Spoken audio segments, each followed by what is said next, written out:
Hey guys, welcome back to another impressions video, and today I'm here to talk about Tales of Xillia 2 for the PlayStation 3, yet another entry in the ever popular JRPG series of the Tales of games.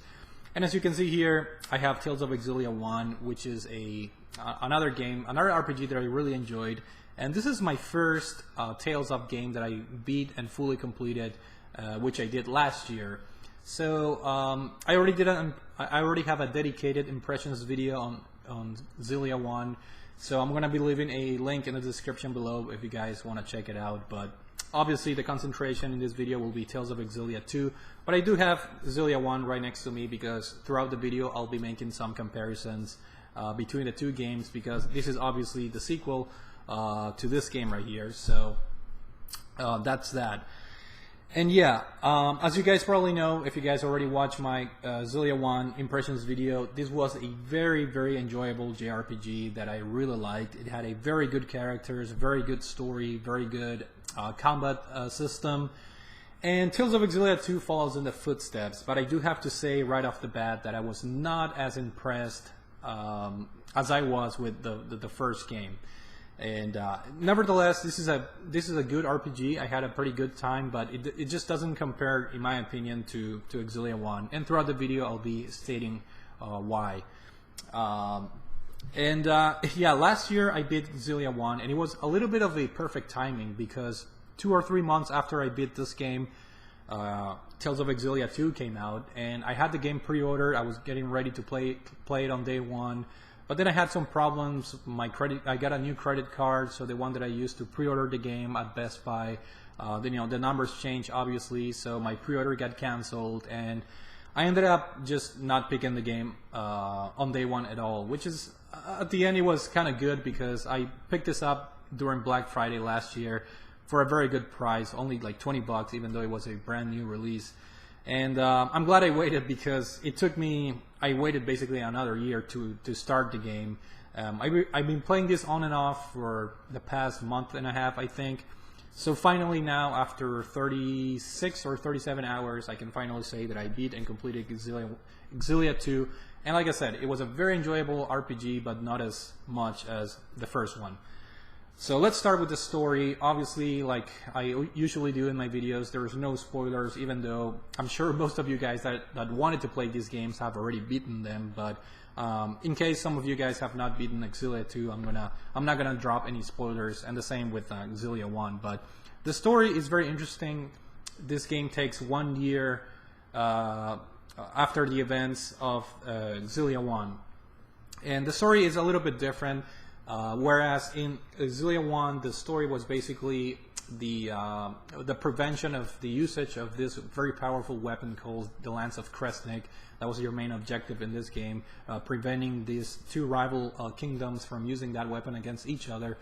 And then, of course, a lot of other things happen throughout the game. There are a lot of deeper developments in the story besides the usage of the Lance of Kresnik weapon that obviously I'm not going to go into detail, but a lot of other things happen, and in my opinion the story in Xillia 1 ended up being very enjoyable.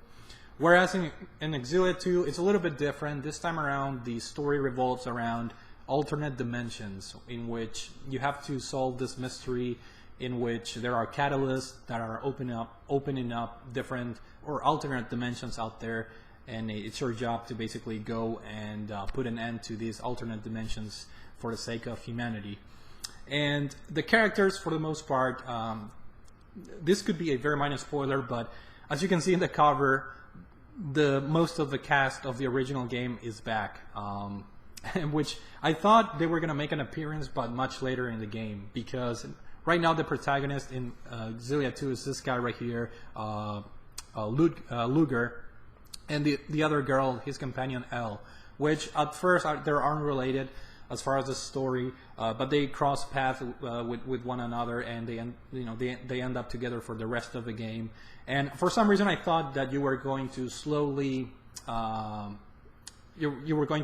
meet the other characters from Xillia 1.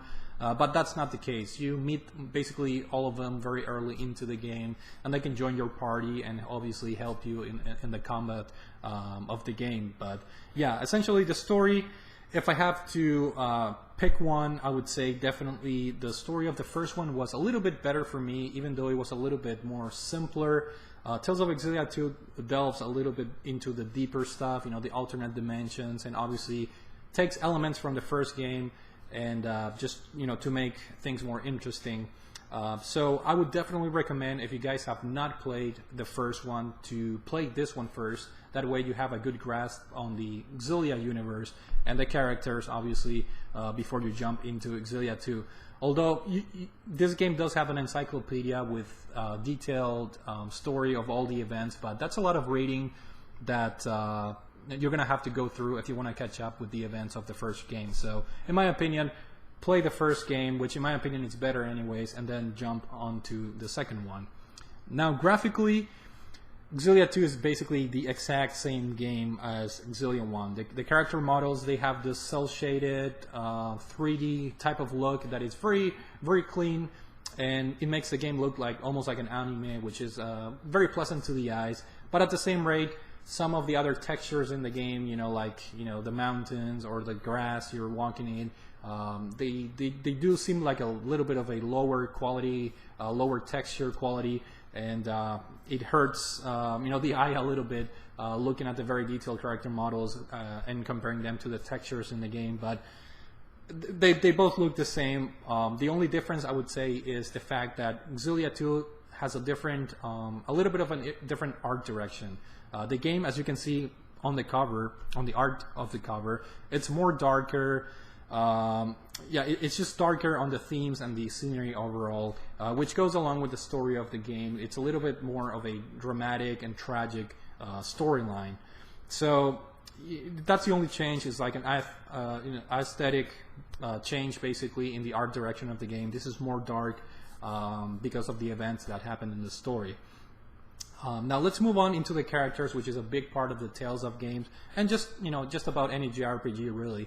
As I said before, the cast from Xillia 1 is back in Xillia 2, and that's a good thing because, in my opinion, personally, I enjoyed all of the characters in the first game, and they all have their own unique personalities. But now you can, the sense of companionship from this game translated very well into this one. You can tell they're a very tied and together crew, and they respect each other. They all have their unique personalities, and throughout the entire game, they make they remember things that happened in the first game, and you can tell that they've been together through a lot. So that message is very well conveyed in the sequel here, which I enjoyed that a lot. Now, I do have to say I'm not a big fan of the new characters, namely the two protagonists, which are Luger and L. Luger, he's a silent protagonist, which, in my opinion, for me, it was a pretty big negative, because one of the things that I enjoyed a lot about the first game is, all the characters have spoken dialogue, voice acting, and even if it's a big cinematic sequence or a very short skit in between, areas that you're exploring, all the characters have voice acting, and they have very animated types of voices. They convey a lot of messages, like if they're joking or if they're scared or if they're angry at each other. The voice acting, in my opinion, is very, very well done in the first game and in the second game as well. But the main character, Luger, he's silent, mostly because the game revolves around choices. That's another new gameplay element in this game, where your main character Luger has to make choices throughout the game, and with the L1 and R1 button, you basically, whenever there's a conversation or a cinematic sequence, sometimes in the story, you have to make decisions, and you use the L1 or the R1 button to make choices in the game. So I guess they figured it would have been a little bit troublesome to record all the different scenarios, all the different choices as far as voice acting. But in my opinion, it's annoying because, like I said, all the characters in this game are very lively. They all have their own unique personalities, their own unique voices. And the fact that they take away that from the main protagonist, the one you're controlling in the game, in my opinion, that's a very big hit. And for me, it was a detriment to my overall experience. Now, L, the other character, unfortunately, I was not a pretty big fan of her because she's the typical like spoiled brat, if you want to call it that. She has a very annoying voice. She's a very young girl, and she has a very young girl type of attitude where she sometimes doesn't want to agree with what you're saying, and I don't know, her voice is very annoying sometimes. But as you play the game, you kind of learn to like her a little bit, her personality, and she matures a lot throughout the game, all the way until the ending of the game. I think she makes huge jumps as far as her maturity. But for the most part, she's a little girl that will annoy you every now and then, or more often than not, unfortunately, for me at least. So the two main new protagonists are unfortunately not as great as the rest of the cast from the original Xillia 1 game. So that's that as far as the characters. Now, as far as the gameplay is basically untouched from the first game, which is pretty cool because the first game had already a very fantastic combat system. But I do have to say there are some improvements on the sequel here on Xillia 2. For instance, the main character, Luger, he can use different types of weapons. You can use knives, that's like your primary weapon. But later on in the game, you can unlock other weapons such as a sledgehammer, which is pretty useful against armored type of enemies, big enemies that use a lot of armor. Or, for example, you can also have guns in this game. So you can use like dual guns, which are pretty useful for flying enemies, for example. Like if you're fighting against birds or eagles or whatever, you can use the guns to shoot them, and you inflict more damage that way. So there's an added element of strategy and what weapons to use, and they're really easy to switch on the fly. You hold the L1 button and then you push the R1, and that way you cycle through your weapons in the game. And like I said, it's all about finding what enemies are weak against what type of weapon, and they're pretty fun to use. They add a little bit of a mix and variation to the actual combat system, which is a welcome plus in my book. Another new thing is the use of the chromatus apparatus, which is basically this power that the protagonist Luger can trigger during battle, and you basically become this invincible creature for a very short period of time. So it's a very useful feature when you're fighting against enemies or boss fights and you want to inflict a lot of damage. You're basically invincible and you can inflict a lot of damage in that short period of time. And it's part of the story, the whole usage of the chromatus system plays a deeper role as far as the storyline goes, which I'm not going to spoil anymore. But essentially, it's a new power-up that you can level up as well, and you can extend the usage of the chromatus and unlock more arts and things like that. And of course, as far as the rest of the combat system, it's action-based like most of the Tales of games out there. You can link your characters with one another to perform linked arts, which are like the special moves in this game. And if you manage to increase your, I think it's called overlimit, you can perform a chain of different linked arts, and also you can do these super powerful moves, the mystic arts. Which take a while to get used to them and how to unlock them and use them, but once you use them in battle, they can inflict a ton of damage to the enemy. Another obviously fun part of the combat system is to mix and match the different party members. You can, like I said, the cast from the previous game is basically unlocked from the very early parts of the game, so you can experiment with their fighting styles, because each character has a different fighting style. For example, Jude, he's more into melee combat, obviously, but other people like Elise, for example, she's into arts and magic, and she can fight from afar and heal you and things like that. So it's beneficial for you to experiment with different party members and to see what's your right fit, and based on that, face the boss battles. The game is not overly challenging if you play either on easy or normal mode. I have not played it on hard, but for the most part, the normal enemies, the ones that you encounter on the field or in the open, they're extremely easy and a little bit boring after a few hours that you're playing the game. It becomes really like just tapping buttons and defeating them really easily. But I do have to say some of the boss fights in this game were challenging, at least for me, and they required a strategy, which is obviously the whole point of RPG games, trying to figure out the weaknesses of the enemies. But some of them were a little bit frustrating for me. So make sure you stock up on life bottles or healing items or items that increase your technical points. That way you can perform your arts and things like that. So it's always wise to stock up on all those items before a boss fight. Now, a very criticized element on this game was the death system, which is something new, I guess, to Xillia 2. And essentially, in the storyline, you have this very early in the game. You basically get into this situation in which you owe 20 million gold. Gold is the currency in the game, and you have to pay off the debt. Now, it's very interesting how the game handles that gameplay aspect. Basically, what the debt system is, it's a progression parameter for your game. In the sense that there are areas that are locked early in the game that you cannot travel to unless you pay a portion of your debt.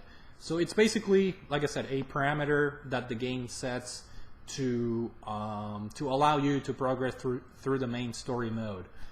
In my opinion, the idea of having a debt was what's kind of cool, because it forces you to do side quests in order to get money. And in my opinion, that's a good thing, because I get the feeling that sometimes people, when they play RPGs, they tend to rush through the story just to finish the game. And me personally, I enjoy doing side quests as long as they're not overly repetitive. I think they add a lot of extra to any game, whether it's an RPG or an adventure game.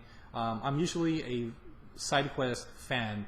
I'm not a completionist in that regard. Like, I don't go out of my way to do every single side quest sometimes, but I do enjoy them because you get to sometimes learn different things about the story or the characters or the combat system, or you can get items that otherwise you will not be able to get through normal means. And so this game essentially forces you to do side quests in order to get some money to pay a portion of your debt, which in turn will unlock the next area that you can travel in the game. So it's a little bit annoying how it's handled, though, because this one girl that she works for the for the loan company, she keeps calling you sometimes, and the game has this fixed. It's hard to explain, but the game has this fixed amount of money that you're supposed to give out, and the game knows when you're falling short in your progression. So this girl will call you, like, if you're falling short, she will call you like every now and then, very frequently, for you to match that portion of your debt in order to progress through the story. And that became a little bit annoying, and it's one of the weaknesses of this debt system, in my opinion. But the positive is that the game forces you to do side quests, which in turn forces you to combat more or learn the story of other characters. Now, highly recommended. The game also has optional chapters for each character from Xillia 1.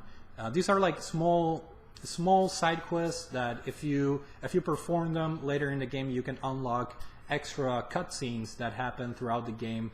And I'm pretty sure they're optional. And when you're looking at the map, you're gonna see this red exclamation mark on top of your on certain parts of the map. So if you go there and you talk to the character, you can start his side story, and they're very useful because, like I said, you play this side quest in which you have to defeat mini bosses, and so you gain experience and you gain items that are useful throughout your quest, and you get to learn more about the characters and their personalities, and which is really cool. So I ended up doing all of them, and I think they're optional because the game does give you the option: do you want to proceed with Jude's story, yes or no? And obviously I put yes in all of them. And like I said, I'm pretty sure they're optional, but it's for your own benefit to do those because you gain money to pay your debt, and you gain, you know, rare items, and you get to know more about the story of the characters, and you gain this extra cutscenes that are, like I said, are added later on in the game to the main regular cutscenes of the story mode. So it's pretty cool. So if you guys play the game, make sure you do. In my opinion, it's beneficial to do all of the character side quests or side stories. Let's see, soundtrack. The game starts off with a very unique type of soundtrack. It's a very jazzy type of tunes, which go along with the darker like setting of the game. It's a little bit of a contrast, but it fits the game, if that makes any sense. And of course, you have recycled songs from the previous game, and as well as far as, you know, going back to the, I guess, graphics and the overall world map of the game. There's a ton of recycled content from the first game. I would say 80% of the areas that you visit in the first game, you are going to have to revisit again in Xillia 2. So in that regard, the game can get a little bit repetitive, visiting areas that you already visited in the previous game, and fighting enemies that you already fight on the previous game.